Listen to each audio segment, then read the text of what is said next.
Thank you, Sister Kyoko. She has come all the way from San Francisco to play the music. There was a retreat just before today, and Sister Jayanti has been there for the same retreat, and Sister Kyoko as well. The topic for the retreat was the same as this evening, which is spiritual responses to critical times. And Sister Jayanti has been discussing with a small group of retreaters on this topic. And we have the fortune of hearing her insights today with all of us. There will be some opportunity for all of us to also ask questions. There will be a reflection exercise somewhere in the middle of the program. And just for us to know a little bit more about Sister Jayanti, anybody here who doesn't already know Sister Jayanti, hasn't heard her before? Okay, there are a few. And anybody here for the first time to Peace Village doesn't know much about Brahma Kumaris? Anybody? So warm welcome. And so today, let us take this talk as an invitation to not just listen with our ears, but also with our hearts, and to explore how we can really cultivate our inner stability and strength by tapping into our spiritual resources that are within us. And to guide us in this reflection is we are deeply honored to welcome Sister Jayanti, who's our spiritual teacher of the Brahma Kumaris. Sister Jayanti is a senior teacher of the Brahma Kumaris, the world's largest spiritual organization for both men and women, to be led by women. She's the additional administrative head of the organization, which operates in excess of 7,500 centers in 120 countries around the globe. She's a much sought after international public speaker, author of more than a dozen books, and a visionary leader guided by spiritual values and principles. So, as we prepare to listen, I invite you to just settle down in stillness, just take a pause and turn inwards as we welcome Sister Jayanti with an open heart and a peaceful mind.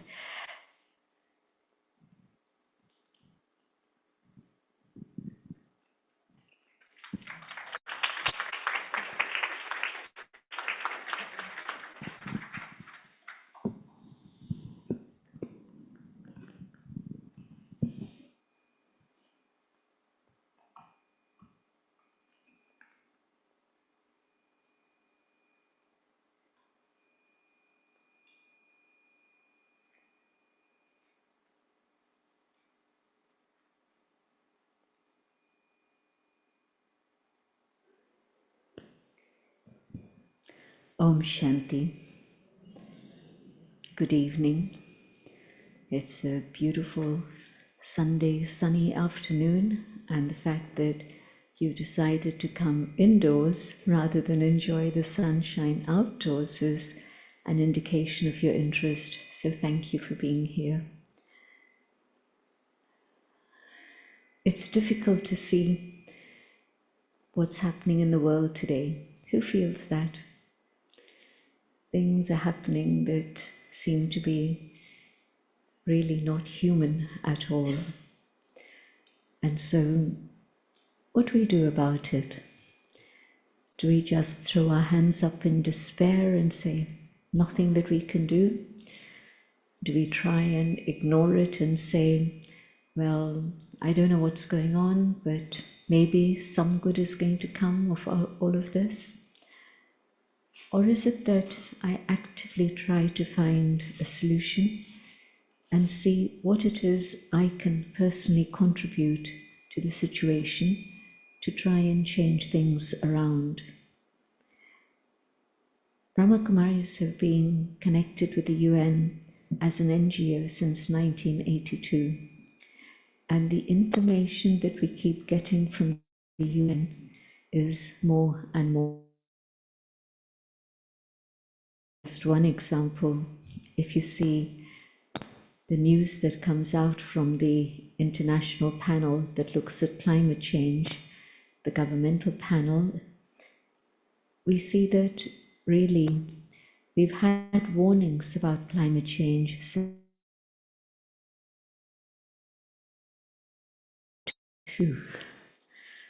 that's like 50 plus years ago. And so how come we didn't listen? Because the things that they predicted would happen maybe in 100 years' time, they've already happened. And they talk about the tipping points beyond which things are irreversible. And out of 16 tipping points, we've crossed 8 already. So the news is not very pleasant. But we've tried doing things out there, but they don't seem to be working somehow. And so another solution, you change direction. And maybe if we look inside, we can find some answers. And so for the last many years, we've been working on spiritual solutions to see what it is that human beings can do to make a difference. And one thing is clear, all crises that we see around us, whether it's political or the economic or family problems, religious problems, and climate change, all of these things, they didn't just happen by chance. It wasn't just our bad luck that made all that happen, but it's human beings who initiated all of those things. And so the answer has to come from human beings too. I can't make a mess and then expect somebody else to step in and try and clean it up, or someone from above to wave a magic wand and say, oh, it's going to be okay. But if I'm part of the problem, and whatever it is I've done, and whatever it is we've done collectively, then we collectively and personally have to do something about it. And in one word, perhaps we can say that the cause of all problems is ignorance, and ignorance of the spirituality, which is the reality of the world. Just imagine, how could this human form function if it wasn't for the living being within? Whether we call it spirit, whether we call it soul, whether we call it that conscient energy, whatever name we may give it, but when there are negative forces that overcome the spirit and we get caught up in just the physical, the material, the external, that ignorance of our own identity and who we really are creates all the problems that we see around us today. And so, in a way, it's a very simple answer. Well, can I come back to a state of awareness and understanding of who I am and what it is I'm meant to be doing here? Does it sound too simple?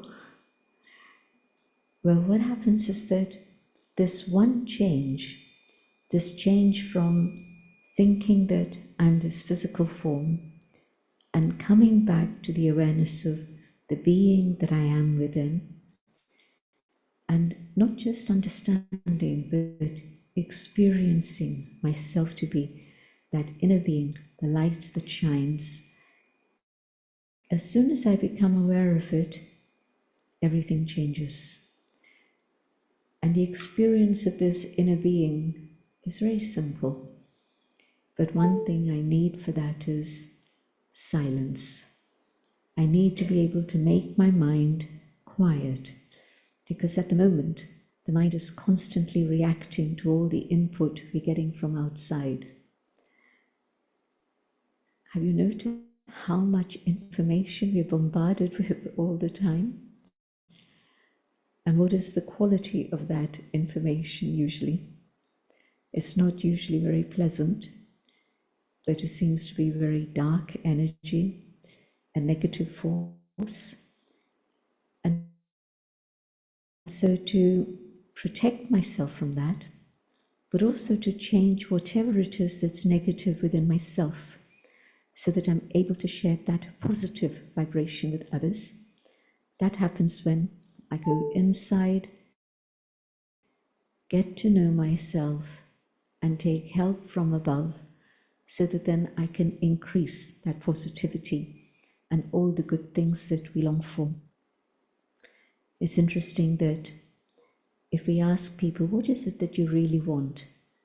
Then under all the other desires that come in the way, the essential thing that everybody asks for is usually peace, happiness, love, truth.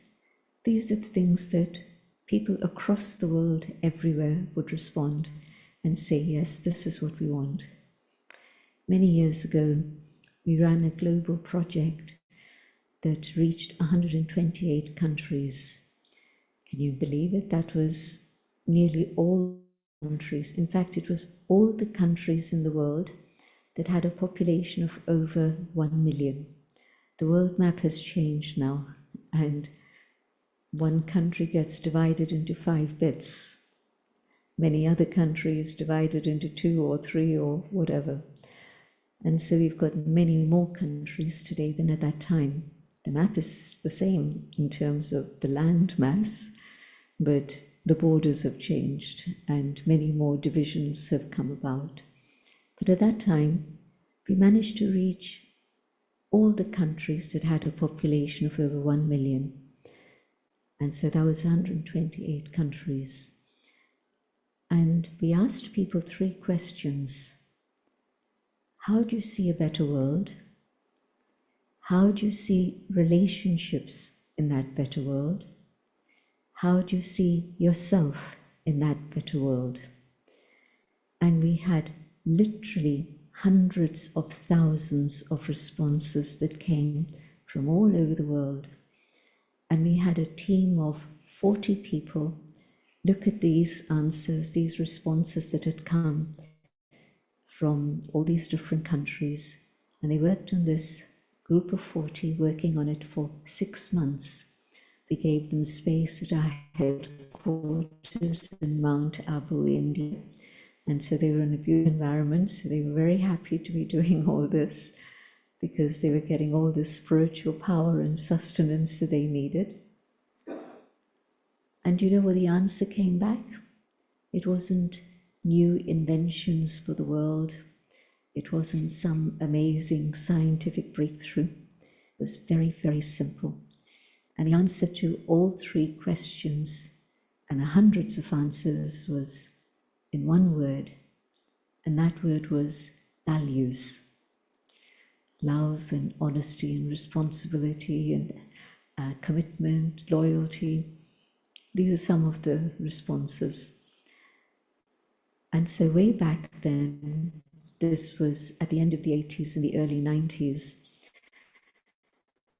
And so even at that time, people knew that if you wanted a better world, if you wanted to have better relationships, if you wanted to be a better self, then we had to come back to values. And so that's all it is.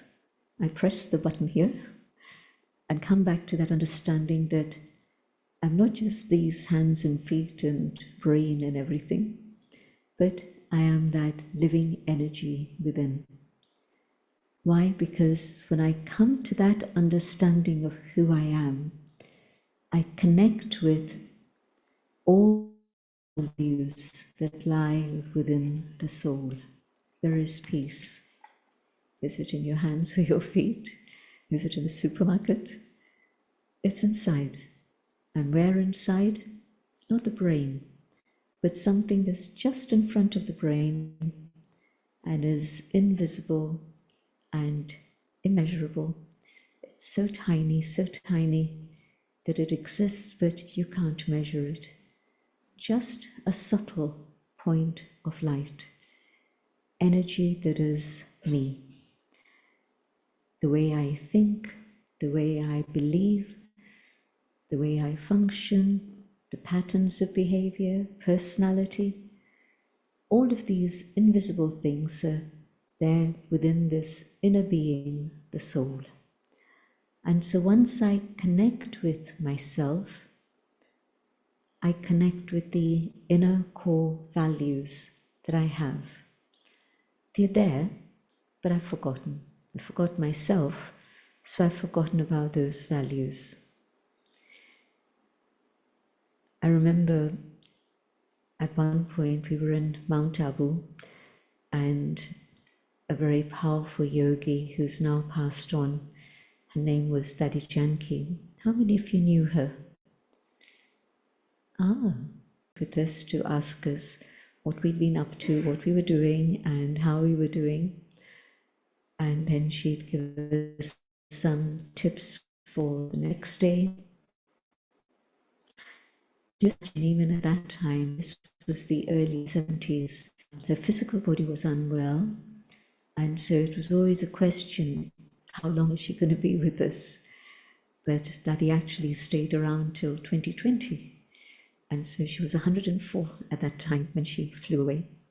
but she continued to serve literally till she was 104. But at that time, we'd gather around her and there'd be an exchange.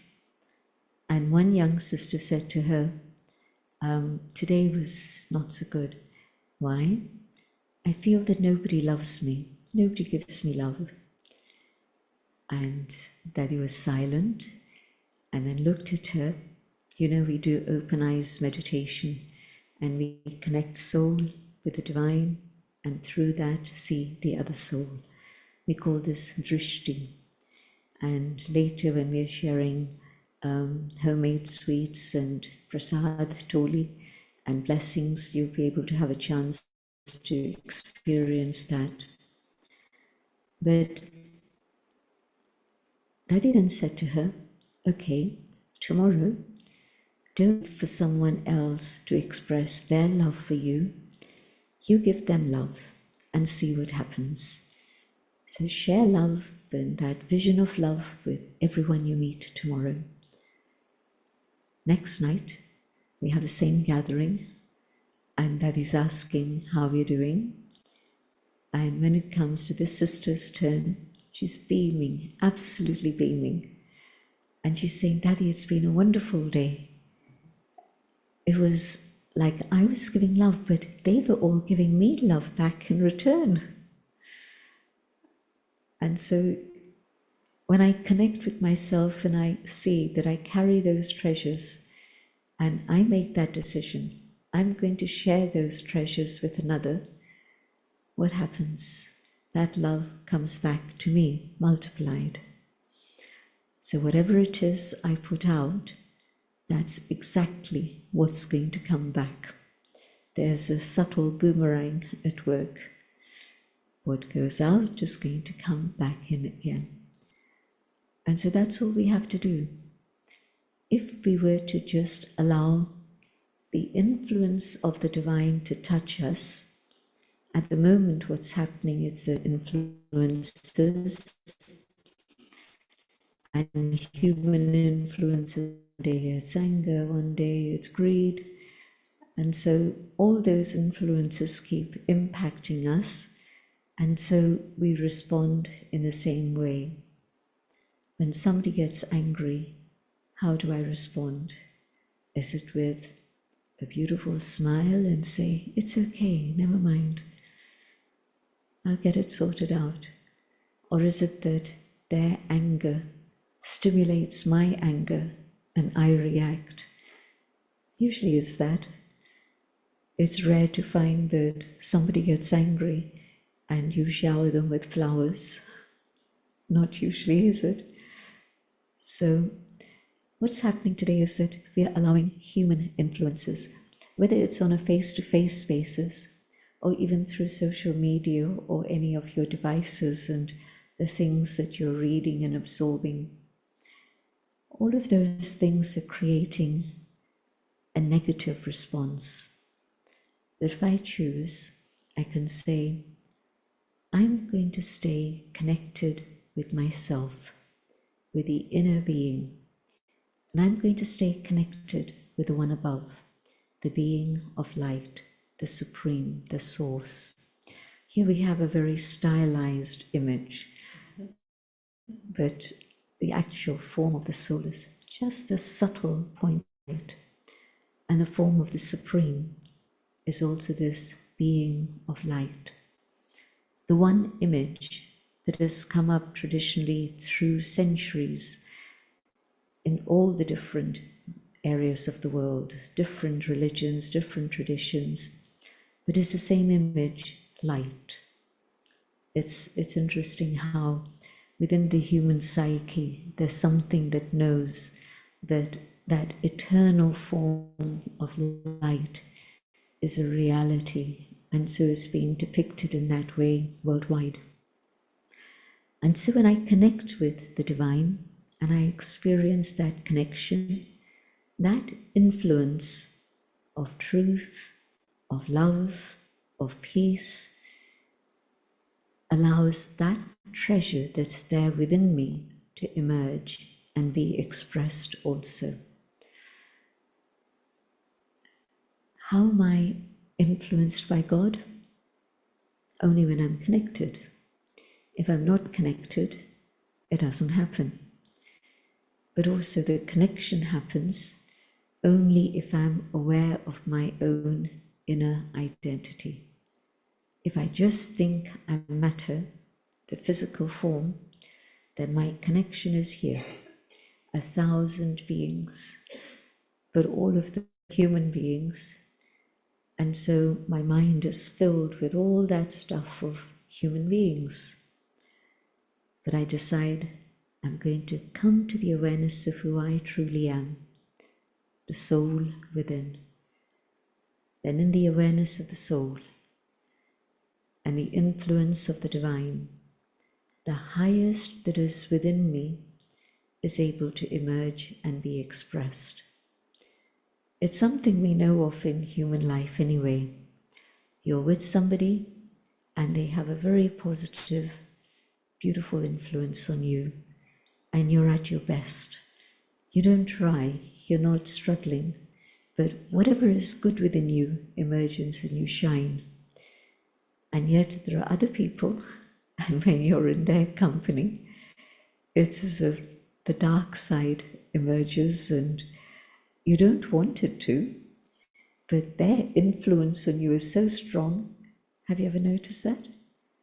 Your anger comes out, maybe it's competitiveness that comes out, the criticism that comes, but different aspects of the same person, but it's that negative side that gets released. And so there's always going to be this difference in terms of who I'm with now, or even that person. Today they are very warm and friendly. Tomorrow something's happened in their life, nothing to do with me, but whatever it is they're going through means that my response is also not such a positive one, not such a good one. But there's one constant, positive, powerful influence, and that is the one from above. So I need to make time. I need to make time to go in that inner journey and in that state really become aware of what's going on inside of me and get in touch with those values that everybody say they would like to see in the world. Have you heard of Mahatma Gandhi? Yes? Good. I remember being in one particular place in the USA, I won't mention the name, but it was a group of about 200 people. This was the early 80s. And I was going to say something about Mahatma Gandhi. So I just asked them, who's heard of Mahatma Gandhi? And early 80s, there was a whole gathering, 200 people, and nobody had heard of Mahatma Gandhi. Then 84, and the film Gandhi came, everybody knew about Mahatma Gandhi, which was great. So Mahatma Gandhi said many, many very wise things. And one of the things he said was, can I be the change I would like to see happen in the world? And so if I want to see peace in the world, I ask myself the question, well, can I be peaceful? Or are there still things that trigger my anger? Can I be truthful? I want to see a world of truth, but can I see to what extent I'm always truthful? Or is it that sometimes it's inconvenient to be truthful? And so I don't have bad intentions, but it just makes life a little bit simpler, a little bit easier if I can just say a little lie. Or is it that I'm really scared that if I speak the truth, I might lose my job? Maybe it's as serious as that. And so different situations, but I know that it takes a lot of courage and a lot of inner power to actually follow the path of truth. And so I want to, But then I step back and I hesitate and I say, well, it's not really possible. But I know that if I stay connected with the one above and I allow that pure, positive, loving, powerful influence to work on peace, even though it's uncomfortable, even though it's not easy, but I'll have the courage and the strength to be able to do that. Little things happen in our lives and we see that we have a choice. And at one moment, my conscience is telling me, go this way. But the next moment, nothing to do with external influence even, but just something within me, my feelings, my emotions. They come in, and instead of going in the direction I know is right, I diverge a little bit. And today it's a little divergence, and tomorrow it's probably a bit more, and a bit more, and a bit more. And meanwhile, the conscience has really gone to sleep. And so why I'm going into this detail of what happens within one individual is because it's not just happening with one individual, it's happening with the whole of humanity. And all of us collectively together have created what's going on here. Agree? Not so easy to accept it. And it's still a little bit easier to think, yes, all of us together. But I take it very personally and say, I am responsible for what's going on out there outside. Now, that's a little bit tough to swallow, but I have to take responsibility for what I have been doing and what I continue to do. And if I accept that responsibility and I start changing myself, then that transformation within myself is going to reverberate, is going to send ripples, first and foremost in my family, the people I know and love and I live with. And then probably it's going to influence the people I work with. I spend 8 hours a day with them, 5 times a week. That's many hours. But my change is going to be impacting them also. And then further, each one of those is also going to carry away that positive influence within their own sphere and their own community. Harvard did an experiment many years ago, and it was at one of their summer schools. And the experiment was they gave groups of people, a group of 6 and several groups, and they gave them all a pot of money each, and the task was to create a city of their choice. And there was, within everything else, they had to draw up their own budget, they had to work together and design this city. And each one of them also had to contribute something to the community chest. And what they found was that the general trend amongst the groups was that everyone was contributing 10% of their own budget for the community chest, for the welfare of all. And so they decided to have a little experiment. And they planted an actor and told him that he should contribute 20%. And everybody around the table could see what each one was doing. It was meant to be transparent and open.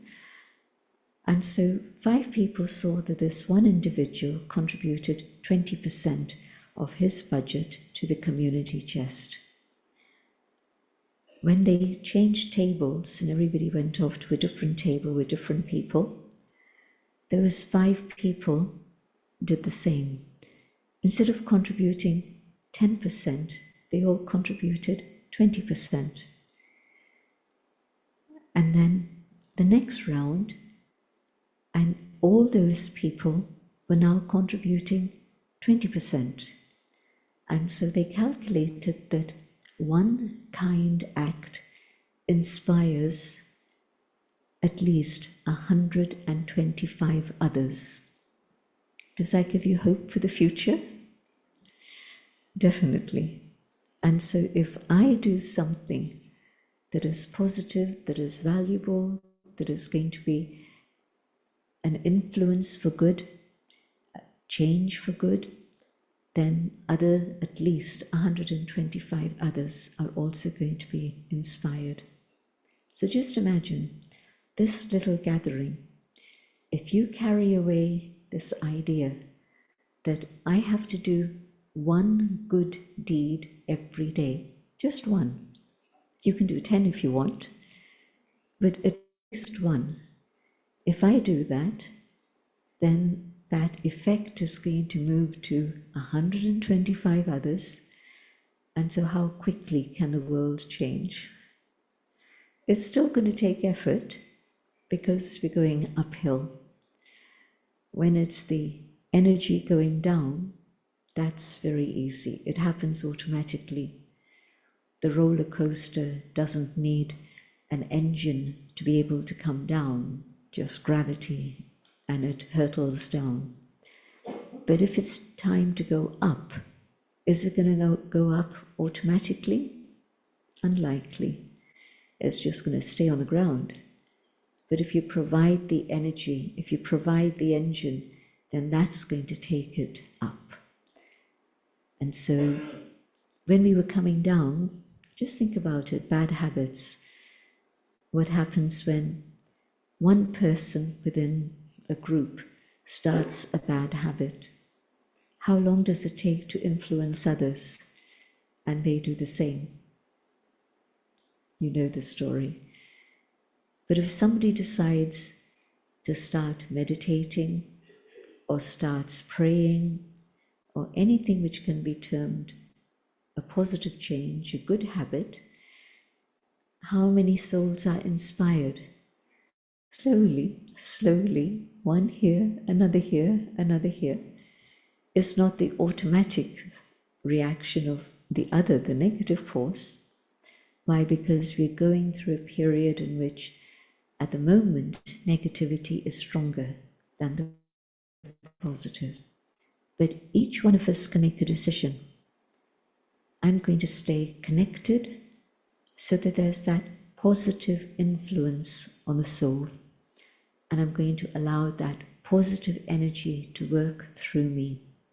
And the collective power of goodness definitely can make things change. The start of the Brahma Kumaris was a vision of a better world. And that was in 1936. The founder, Brahma Baba, had a vision in which people were loving, were kind, were compassionate, were in a state of harmony, harmony inside themselves, harmony with each other, harmony with the animals, harmony with nature. And that vision, how do you make such a vision become a reality? And the founder, Brahma Baba, had that question, how do I make this reality? And the answer came to him, purification. And so since that time, people who've been studying with the Brahma Kumaris have understood that I have to change, and when I change, the world around me changes also, and that change is going to lead to change in others too. So today, I want you to carry away that vision of hope, that there is a better world ahead, and all that's needed is to come out of that amnesia that I've been in and come to a state of awakening and that realization of who I am, so that then in that awareness, I can allow the highest within myself to emerge. But I also then begin to see others with that same vision. Not just that my own highest qualities emerge, but I see how every soul has goodness. And it's this goodness that can emerge in each and every one if there's a positive influence. And so That's the vision. I hope that you carry this vision of a better world with you, but it can start only if I see my better self and make sure that it's my better self that is working at all times. It takes attention. It takes attention.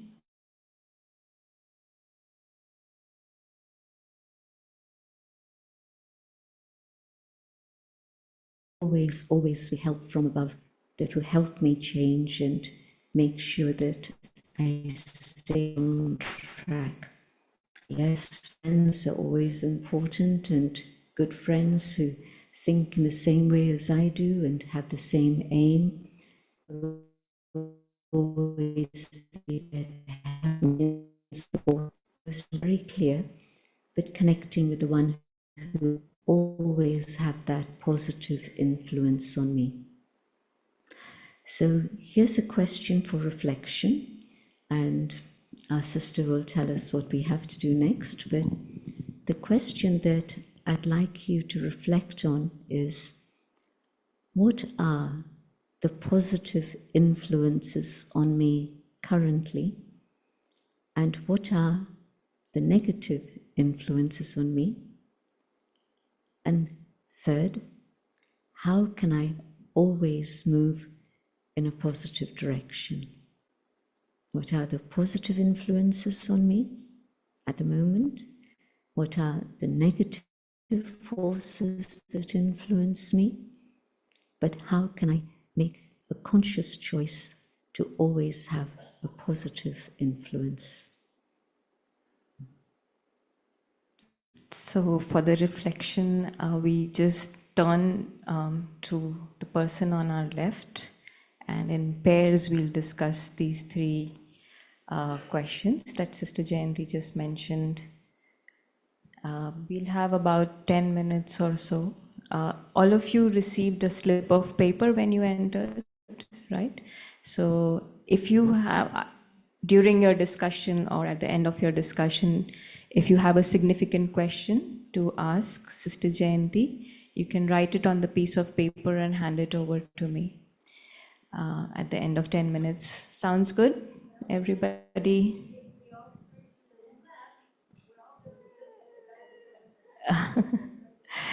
Yeah, okay, so the one on the left first, yeah, so yeah, just make pairs with the person sitting next to you, yeah? Anybody needs pen, just indicate to us, and or paper, a slip of paper, just indicate to us. We have Sister Susan here helping us.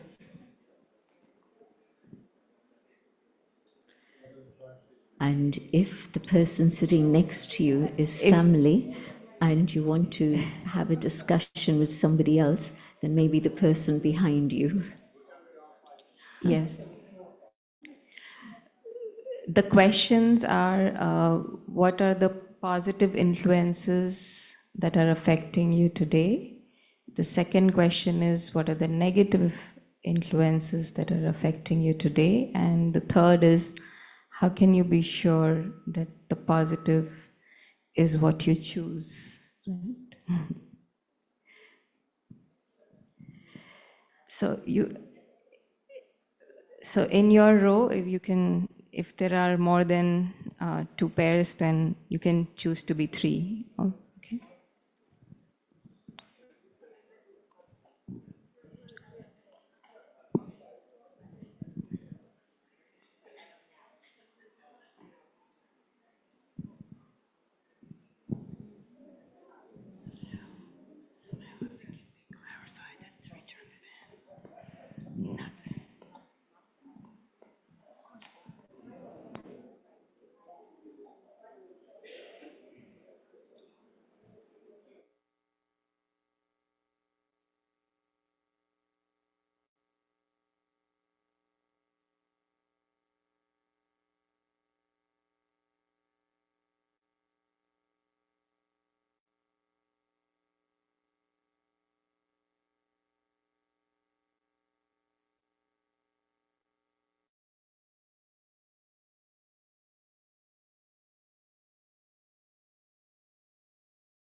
So, how are we doing here?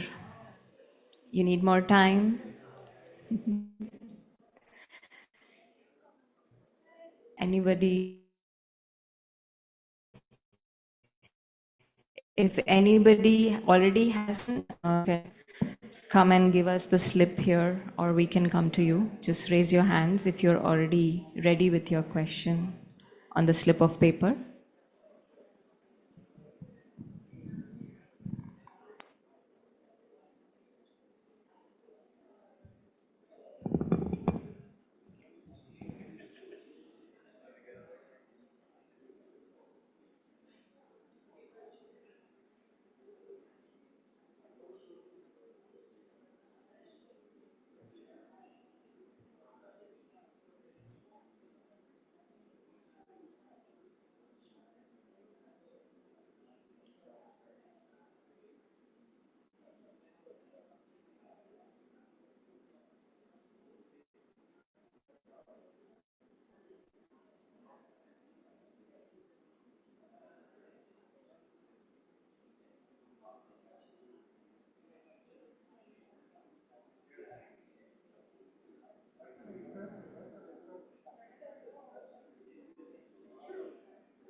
That you like to ask, Sister Jayanti, you can write on that slip of paper.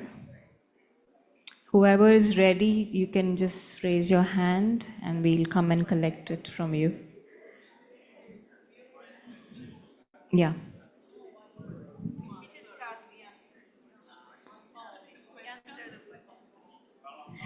So you don't have to have a question, right? That's good.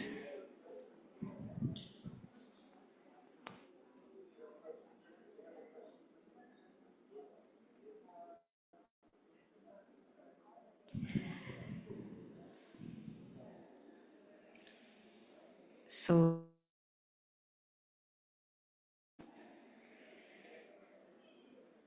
shall we take another minute and then wind up the reflection exercise?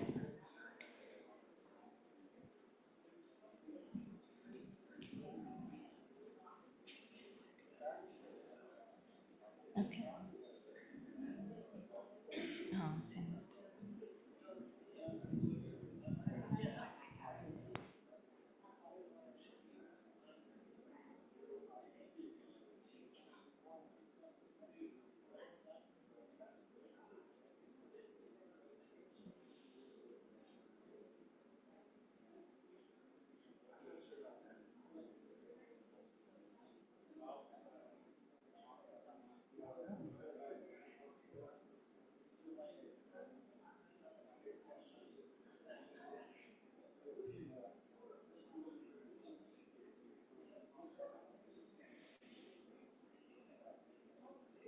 Kanu.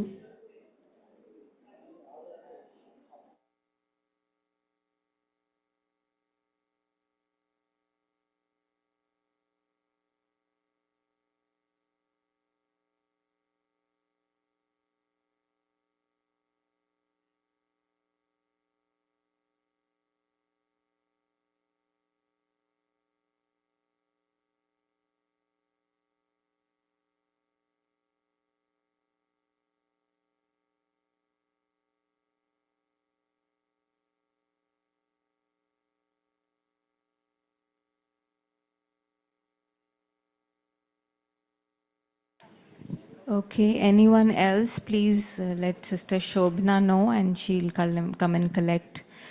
We can, for those who have moved, It's mine because it's not.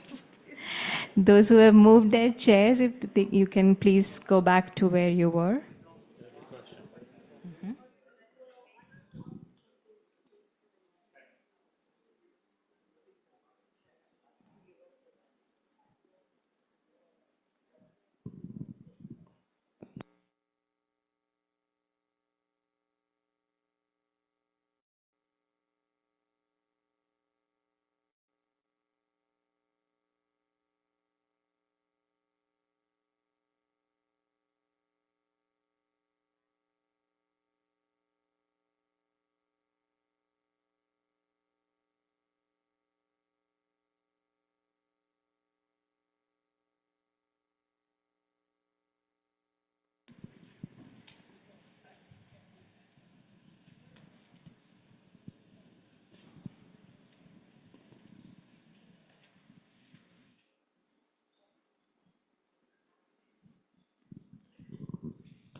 So I think there is a lot of similarity in many.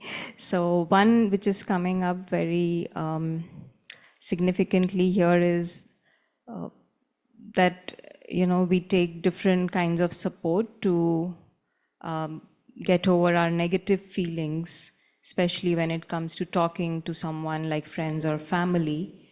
So how do I make sure that my negative influences, if they are negatively influencing me, then how do I ensure they don't empower me? And how do I recognize that they are negative also?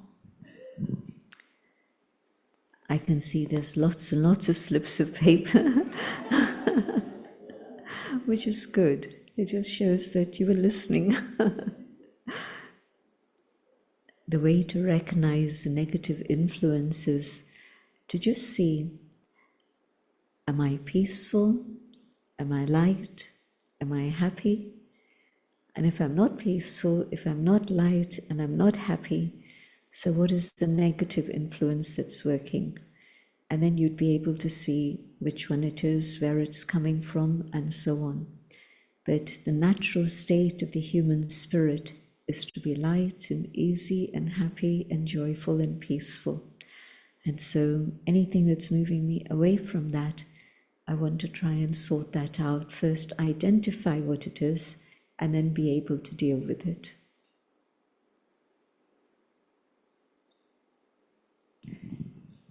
So the next one is how to ask for help, how to receive help, maybe even from the divine. Maybe with? Even from the divine, how to ask and how to receive help. If I'm seriously interested in connecting with the divine, then I have to get a lot more information.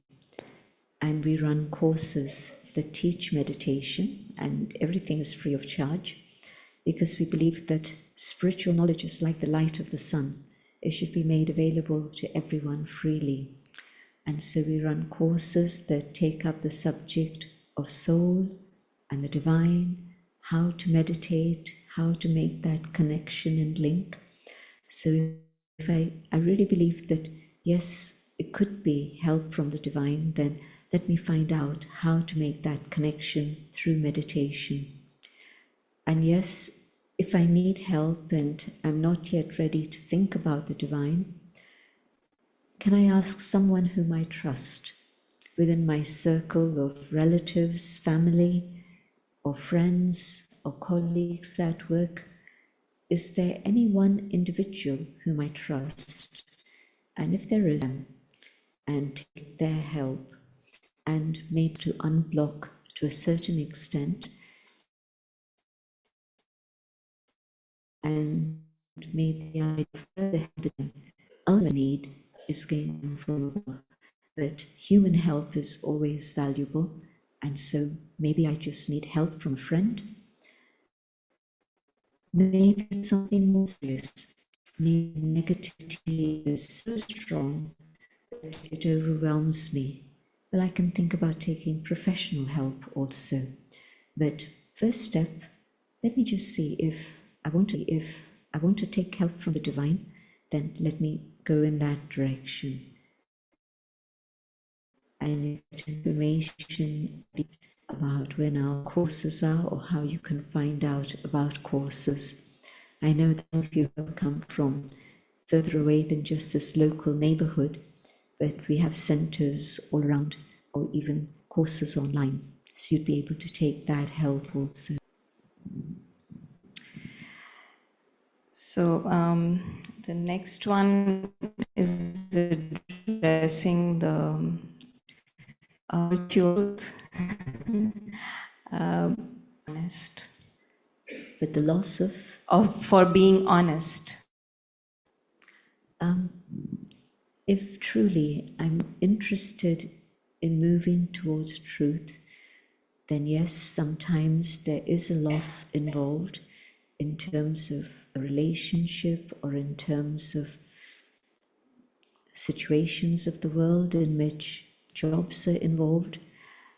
And so I have to just see, is it the right moment for me to take that leap and say, this is what I really want? Am I prepared to take the consequences of that? Because they can be quite serious, especially if it's involving a job and so on. But what do I want? Do I want to be able to sleep comfortably at night with my conscience clear? Or is it that I'm willing to sacrifice my conscience for the life of comfort so that I carry on in the wrong track, knowing that it's wrong, but I say, well, okay, that's the price I pay. But I would suggest that first and foremost, just try and find a way to connect with the divine so that you're studying the path of meditation, and that will make it very clear for you what are the next steps that you need to take. So, Sister Jayanti, this is the last one. It has two parts to it. How do I strengthen emotional stability in the presence of what is happening in the world? And then how do I become an inspiration of peace even after all the negativity that's going on? I understand that it's a time in which there is huge amount of negativity in the world, and my own connection with the divine is going to be the canopy that protects me from the negative influences that come from outside. But also, I carry a lot of negativity within myself, and I don't want that to keep interfering. I know there's also goodness within myself, and what I want to do is, through meditation, allow the power of that goodness to become stronger, so that the negativity inside myself or the influence of negativity from outside doesn't move me in that direction. So I know that if I'm connected with the Almighty, that spiritual power can reach me so that I deal with the stuff that's in here, but also I protect myself from whatever may be coming from outside. And there's a word you've been hearing here. Have you been hearing Om Shanti? Okay. So what that means is Om, I am, Shanti, peace. So it's reminding me that my original and natural state of being is peace. And so each day, especially in the early morning hours, if I can sit with this thought of who I truly am and come to that experience of the peace that lies within and emerge that in a very strong and powerful way, then that experience of the morning will help me stay more and more peaceful. One of the things that people at the retreat that's just been completed are taking away with themselves, many of them spoke about how here we play music on the hour, every hour, just for 2-3 minutes. And it's a time when we stop the traffic of thoughts so that we can come back to that state of peace. And so maybe where you live and where you work, you won't be able to have music suddenly come on to remind you, but maybe your telephone can have a WhatsApp message that can message you and remind you. Just take a little pause. There are many WhatsApp apps available now, and so you can find one of those. And the one that I would recommend is B Zone, and so that's very helpful. But you can try one of those. But the important thing is to remember that I am, in my original and natural state, a being of peace. And if I can emerge that peace again and again, the power of peace within me begins to develop and grow.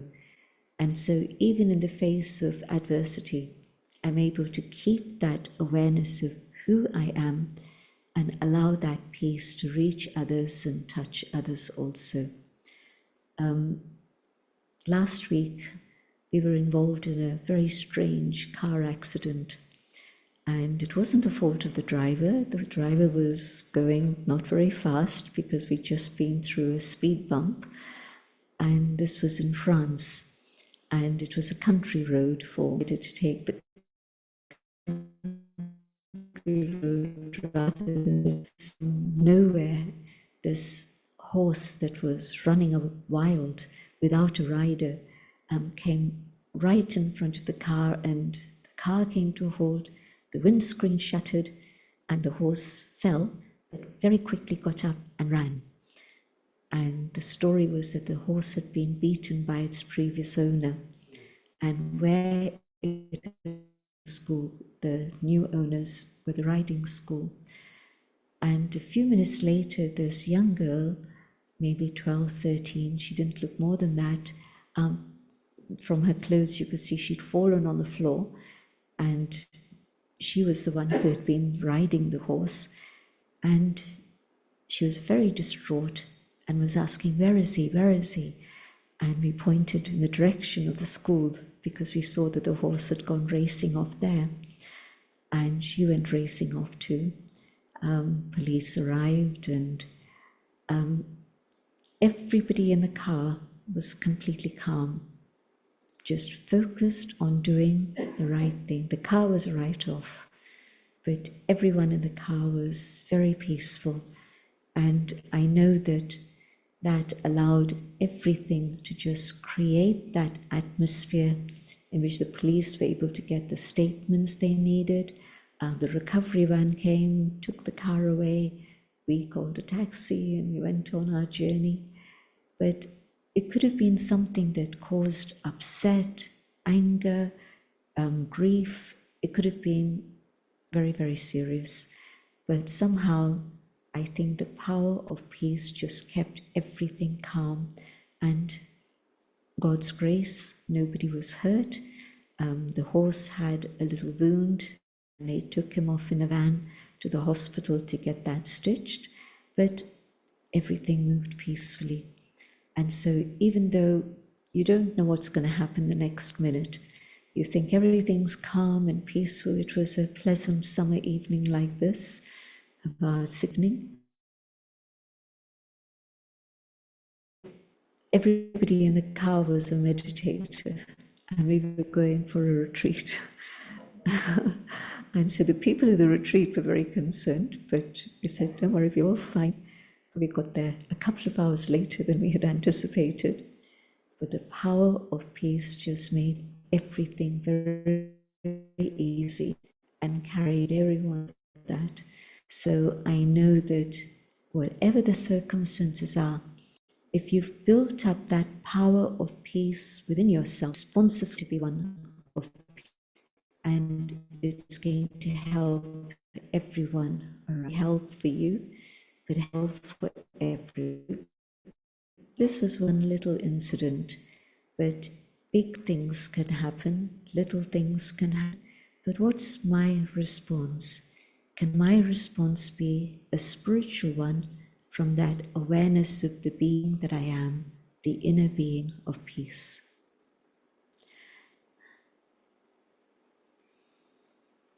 So thank you, Sister Jayanti, for addressing all our many questions. And maybe it's a good time for us to go into a guided meditation. And thank you, Sister Kyoko, for playing the harp again. I'm going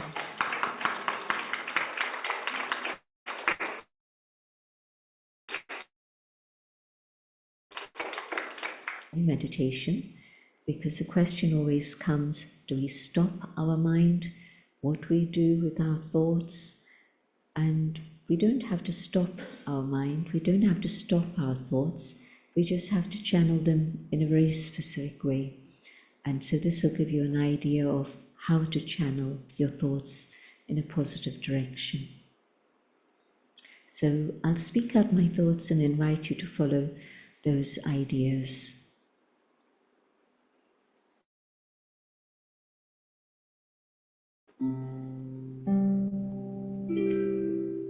I come to the awareness of the inner being.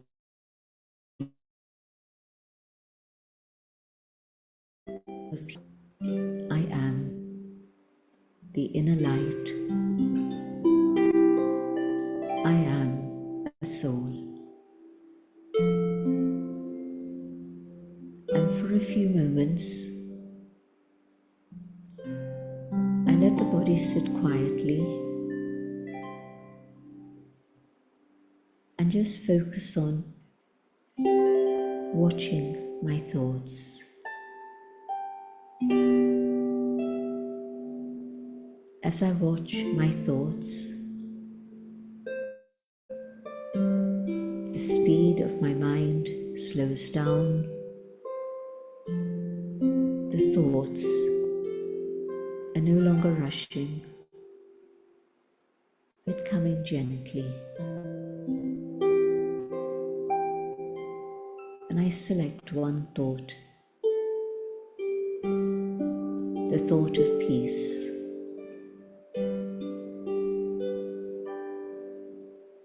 I hold peace in my mind,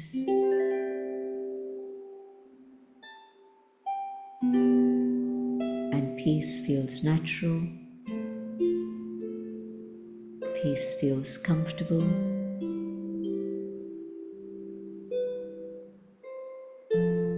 I realize that peace belongs to me.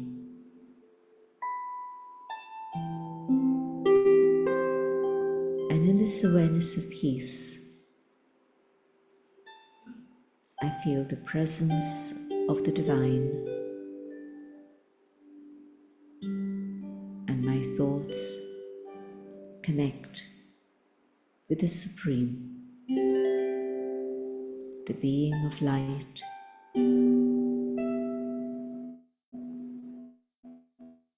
the highest on high, the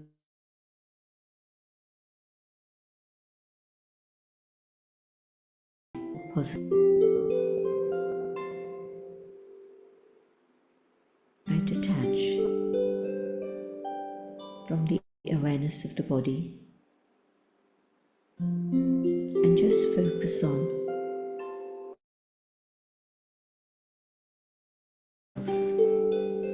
the soul.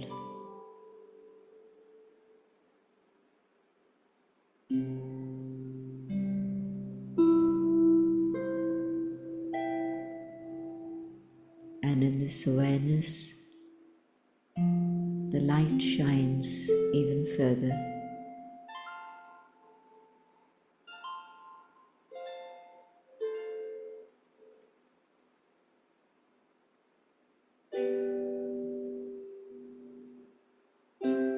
Not only do I feel peace from this,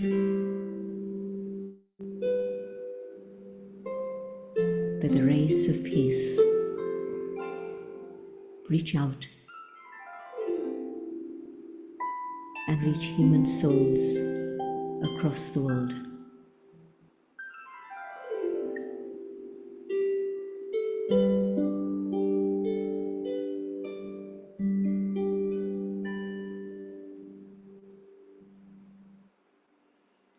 And peace reaches all human souls, but also beyond. Peace reaches the whole animal kingdom.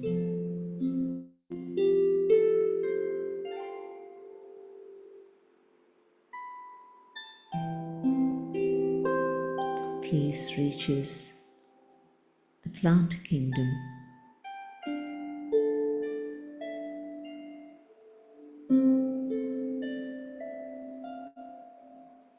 Peace reaches every particle of nature, the very elements.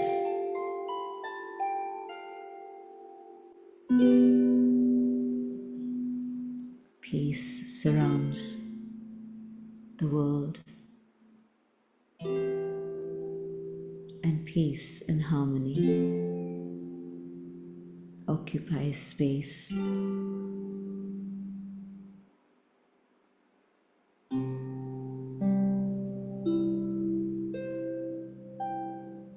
And peace returns to this world of ours.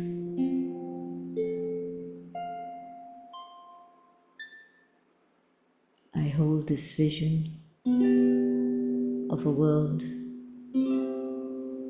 of justice, of peace, of love.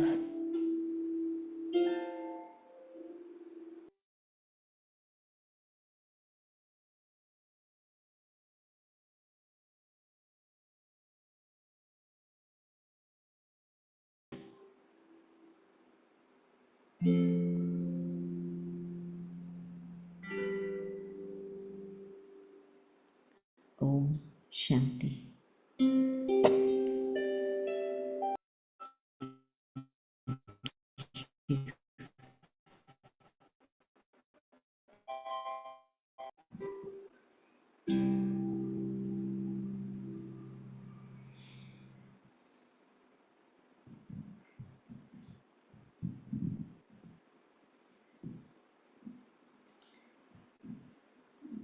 There's a stillness in the room that um, don't feel like disturbing.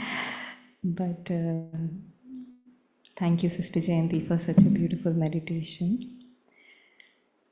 So the next part, I would like to invite Sister Kala, who's the director of Peace Village. Most of you know her, but she's by profession, by training, she is a pediatrician, but now serving as a spiritual teacher and surgeon to all of us here. And also in the United States, she has a lot of responsibilities for the centers of the USA. So I would like to invite her to thank you all, and also we'll have something called Toli and Blessing before we close for the day.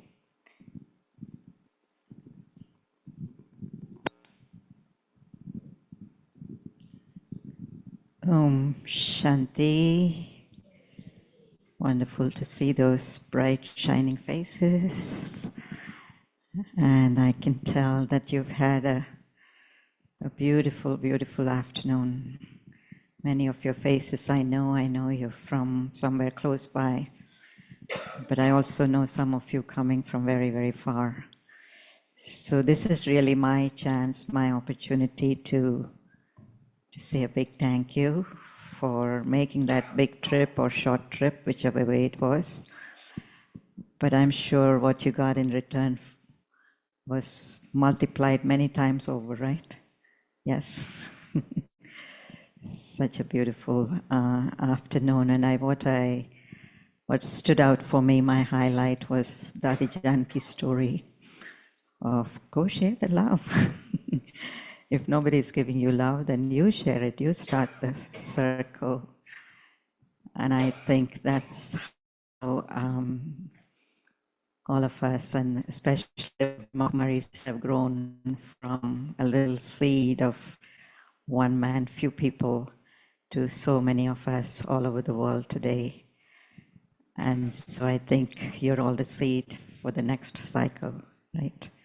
And everybody is carrying at least a few seeds of love and peace with you to sow in your homes, your neighboring places. So look forward to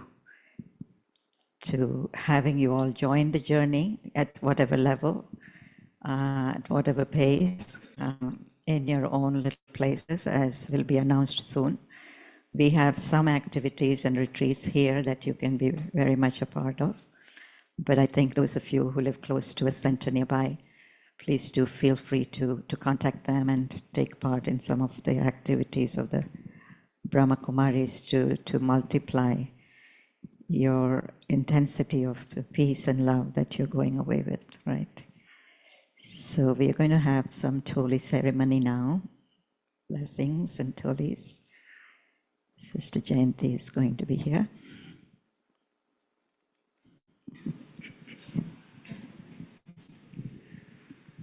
And a few announcements for that. Shanti.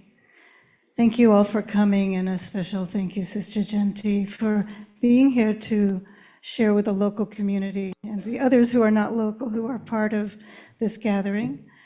So I want to mention that the first thing, I don't know if you know, the first thing that Peace Village offers is actually the spiritual atmosphere. And so you are all welcome to come here, to go for a walk on the property, to sit in any of our meditation spaces. And that's one of the things that we offer. If you do want to do that, you just, when you come, you just let us know you're here, or you give a call and let us know you're coming. The other thing that we offer here is weekend retreats. And I don't know if you noticed, but we have less retreats than we had before the pandemic. So it's kind of more precious to come for a retreat than it used to be. And please do take advantage, especially now that it's the retreat season. We don't have them all year round, we have them now. We have quite a few retreats coming up.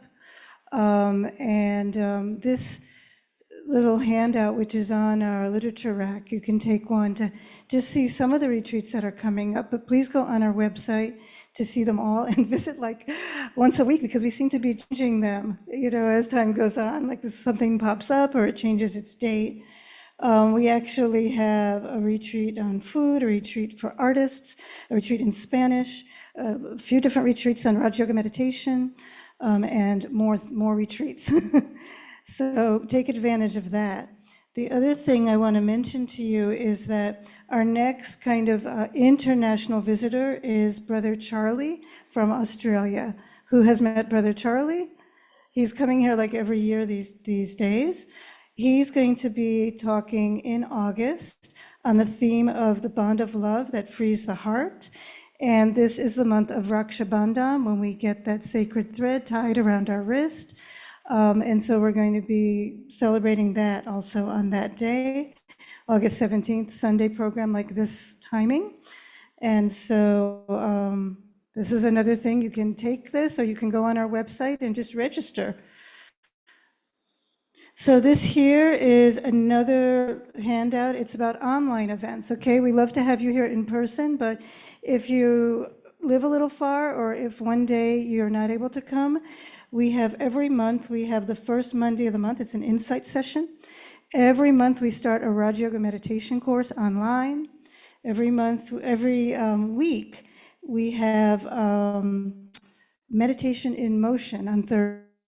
And then we have the third Sunday of every month online, the meditation for world peace, the World Meditation Hour. Now, the meditation for world peace and the Raj Yoga course you can do in person here. So just let us know if you'd like to do that in person. We are here. And just to take this brochure, if you don't have one, you can learn more about Peace Village if you don't know what we offer. And also this one here, where you can learn more about the meditation. So I hope I didn't forget anything. Thank you.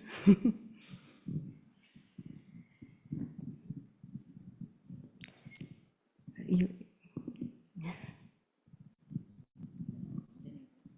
yes. For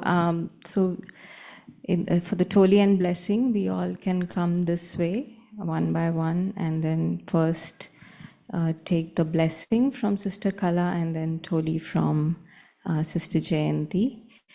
We have a special significance of Toli and blessing.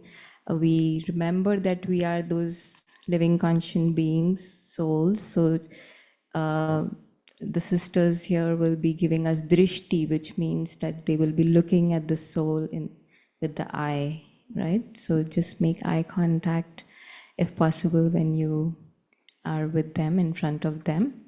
And then after that, we all can go to dinner in the dining hall. And bookshop is going to be open also during this time, so you are free to welcome to visit the bookshop. Our Toli, it's a sweet little something. If you are gluten-free or vegan, just mention before you go to Jayanti Didi, and we will give you a gluten-free and vegan option. Okay?